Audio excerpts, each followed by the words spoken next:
শিক্ষার্থীদের সাথে অবশেষে সরকার কি শুরু করলো? দর্শক, শিক্ষার্থীদের যে এই গণ আন্দোলন, এই আন্দোলনকে কেন্দ্র করে দেশে অনেক বিশৃঙ্খলা ঘটেছে, কিন্তু এই বৈষম্য বিরোধী ছাত্র আন্দোলনের সমন্বয়ক বা এই শিক্ষার্থীদের গণ আন্দোলনের যারা মূল নেতা, তাদেরকে অ্যাটলিস্ট সরকার গ্রেপ্তার করেনি। বিভিন্নভাবে হামলা করেছে, নির্যাতন করেছে, ছাত্রলীগ দিয়ে পিটিয়েছে সরকারের পৃষ্ঠপোষকতায়, পুলিশ ছাত্রলীগ মিলেমিশে এদেরকে পিটিয়েছে, কিন্তু গ্রেপ্তার কিন্তু করেনি। কিন্তু সরকার শেষ পর্যন্ত ঘৃণ্য আচরণ করল। সরকারের 3 মন্ত্রীর সাথে দেখা করেছে বা বৈঠক হয়েছে, তারপরেই তাদেরকে শুধু গ্রেপ্তার না, গুম করে ফেলেছে, অস্বীকার করছে। মানে সরকার যে কোনো মূল্যে শিক্ষার্থীদের দমন পীড়ন করে, গ্রেপ্তার করে, হত্যা করে তাদের রাম রাজত্ব টিকিয়ে রাখার চেষ্টা করছে। কিন্তু এত সহজ না, এভাবে দেশ স্বাভাবিক হবে না। শিক্ষা প্রতিষ্ঠান তো খুলতে হবে, এত সহজ নয়। শিক্ষার্থীদের দাবি পূরণ কার্যত আপিলের ডিভিশন রায়ের মধ্যে হয়েছে আমরা বলবো, কারণ 5% আর 7% এর মধ্যে তেমন পার্থক্য নেই। কিন্তু উদ্বেগজনক খবর, 3 মন্ত্রীর কাছে 8 দফা দাবি পেশ 3 সমন্বয়কের। এটা নিয়ে সরকার দুর্বিসন্ধি করেছে, সরকার বাস্তবতাকে অস্বীকার করেছে। শিক্ষার্থীদের আসল দাবি হচ্ছে 9 দফা, সেখানে 8 দফা সরকার নিজেদের মতো করে উপস্থাপন করছে এবং কোনো কোনো সমন্বয়ক জানিয়ে দিয়েছে গণমাধ্যমকে মেসেজ দিয়ে যে আসলে শিক্ষার্থীদের দাবি 9 দফা, সরকার কাউকে কাউকে তুলে নিয়ে গিয়ে জোর করে তাদের মাধ্যমে বিভিন্ন স্টেটমেন্ট দেওয়াচ্ছে। এটা এখন স্পষ্ট হয়েছে, সরকার এখানে দুর্বিসন্ধি, শিক্ষার্থীদেরকে বিভ্রান্ত করার জন্য সরকার নাটক করছে। যেমন এই যে 8 তথাকথিত 8 দাবি, এই 8 দাবি শিক্ষার্থীদের দাবি না, ওটা সরকার তাদের মতো সাজিয়েছে। শিক্ষার্থীদের দাবি 9 দফা দাবি, এটা আগে বলেছিলাম। তার মধ্যে ছিল প্রধানমন্ত্রীকে শিক্ষার্থী হত্যার দায় নিয়ে ক্ষমা চাইতে হবে, ওবায়দুল কাদের এবং স্বরাষ্ট্রমন্ত্রীকে পদত্যাগ করতে হবে, পুলিশের ডিআইজি এসপি যারা হামলা করেছে তাদের সবাইকে বরখাস্ত করতে হবে, ছাত্র রাজনীতি নিষিদ্ধ করতে হবে, ইত্যাদি ইত্যাদি। এখন সরকার এটাকে ডিস্টর্ট করে যে উপস্থাপন করছে তার প্রমাণ হচ্ছে, আমরা খবর আপনাদেরকে শোনাই, একের পর এক সমন্বয়কারীদেরকে গ্রেপ্তার করা হচ্ছে, তুলে নিয়ে যাওয়া হচ্ছে।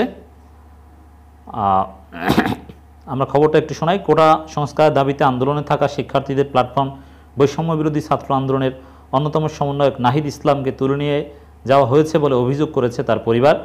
পরে পরিবারটির সঙ্গে নাহিদের খোঁজ নিতে যাওয়া আরও 2 সমন্বয়ক ও 1 সমন্বয়ককে তুলে নেওয়া হয় বলে অভিযোগ পাওয়া যায়। চিন্তা করেছেন কেমন দেশ?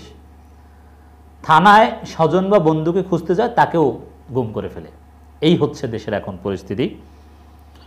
তারা হলেন সমন্বয়ক সার্জিস আলম ও হাসনাত আবদুল্লাহ এবং সমন্বয়ক হাসিব আল ইসলাম, যারা গত শুক্রবার রাতে সরকার 3 মন্ত্রীর সঙ্গে সাক্ষাৎ করেছিলেন। এর মানে সরকার ক্ষুব্ধ হয়ে মন্ত্রীদের সাথে সাক্ষাৎ করার পর তাদেরকে গুম করছে। চিন্তা করেছেন?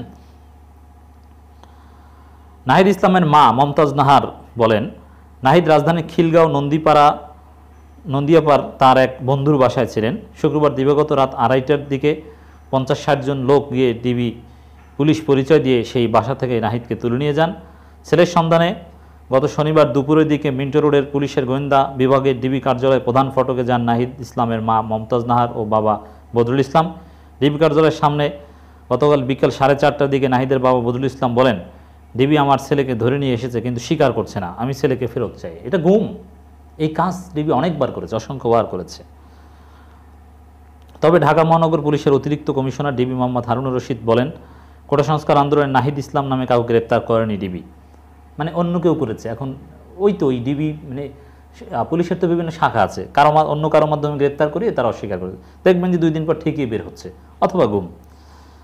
এদিকে সন্ধ্যায় নাহিদের খোঁজ ডিবি কার্যালয়ের সামনে যান সার্জিস আলম, হাসনাত আবদুল্লাহ, হাসিব আল ইসলাম। ওরা যে কতটা সাহসী, ওরা লুকিয়ে থাকেনি, ওরা খুঁজতে, তাদের বন্ধুদেরকে খুঁজতে তারা পুলিশের দ্বারে দ্বারে ঘুরেছে, অথচ ওদেরকে যে কোনো সময় গ্রেপ্তার করতে পারে ওরা জানে। সেখান থেকে নাহিদের মা ও বাবাকে সঙ্গে নিয়ে এই 3 জন নাহিদের খোঁজ নিতে যান মালিবাগ সিআইডি কার্যালয়ের সামনে। তাদের ভিতরে ঢুকতে দেওয়া হয়নি। সন্ধ্যা 7:15টার দিকে সিআইডি কার্যালয়ের সামনে থেকে ফেরার পথে অজ্ঞাতনামা ব্যক্তিরা একটি গাড়িতে সার্জিস, হাসনাত ও হাসিবকে তুলে নিয়ে যান বলে প্রত্যক্ষদর্শী নাহিদের বাবা বদরুল ইসলাম জানান। এই হচ্ছে অবস্থা দর্শক। শিক্ষার্থীদের উপর অবশেষে সেই গ্রেপ্তার অথবা গুম করার পথ সরকার বেছে নিয়েছে।